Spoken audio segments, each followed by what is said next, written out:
بسم اللہ الرحمن الرحیم۔ السلام علیکم عزیز دوستو، پیارے بھائیو۔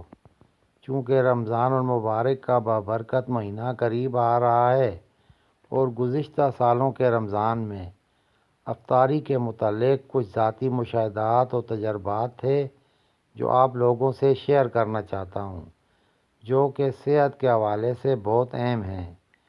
گزشتہ رمضان میں مجھے کافی سارے لوگوں نے بتایا کہ پیٹ خراب رہتا ہے، ہاضمہ درست نہیں، نیز خرابی معدہ سے مسوڑھوں کے ورم درد کی بھی کافی شکایات ملیں۔ غور کیا تو اللہ تعالیٰ نے دل میں ایک بات ڈالی، جس کا تجربہ کیا تو بہت اچھے نتائج سامنے آئے۔ بات یہ تھی کہ اکثر لوگ افطاری پر پہلے فروٹس کھاتے ہیں یا پکوڑے سموسے وغیرہ۔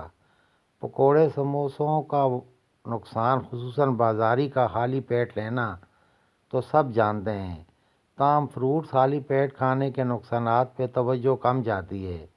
چونکہ معدہ دن بھر خالی ہوتا ہے تو اس میں گیس اور انزائم تیزابی ٹائپ مادے وافر ہو جاتے ہیں۔ جس طرح ترشی کئی ریشہ دار غذاؤں کے ساتھ ایکشن کر کے خرابی معدہ کا سبب بنتی ہے، اسی طرح خالی پیٹ کے مادے بھی ترشی کا کام کرتے ہیں۔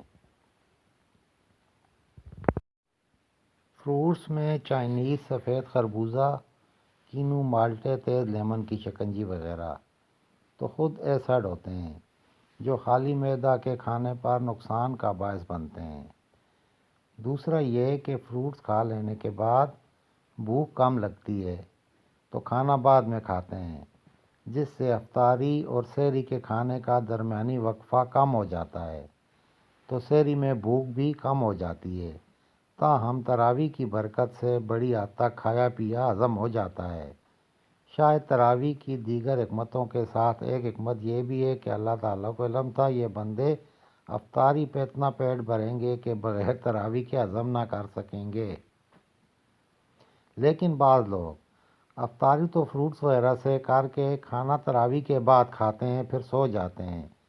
یہ بالکل صحت کے ساتھ دشمنی ہے۔ الغرض ایسے تمام مریضوں کو یہ مشورہ دیا کہ افطاری میں بجائے فروٹس کے کھجور سے افطار کریں، پھر کھانا پہلے کھائیں، فروٹس بعد میں دل کرے تو کھا لیں، یا تراویح کے بعد فروٹ سے لطف اندوز ہوں۔ اصول بھی یہ ہے کہ فروٹس تلذذ اور لطف کے لیے ہوتے ہیں، نہ کہ غذا کے لیے۔ دن بھر کے خالی معدہ کو پہلے غذا دیں کہ وہ اس کے لیے تیار بیٹھا ہوتا ہے۔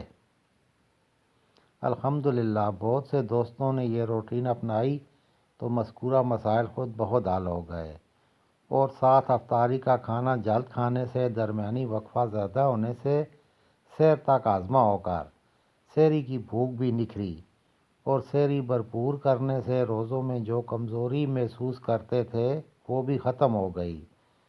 اب آپ سب بھی کوشش کریں کہ کھجور وغیرہ سے افطار کر کے فوراً سادہ کھانے کی عادت ڈالیں، انشاءاللہ مذکورہ فوائد پائیں گے۔ اللہ کریم آپ سب کا رمضان بخیریت مقبول اور سلامتی والا فرمائے، آمین۔ وسلام۔ طالب دعا ڈاکٹر محمد زمان صابر۔ ایام رمضان کے لیے خاص دعائیں۔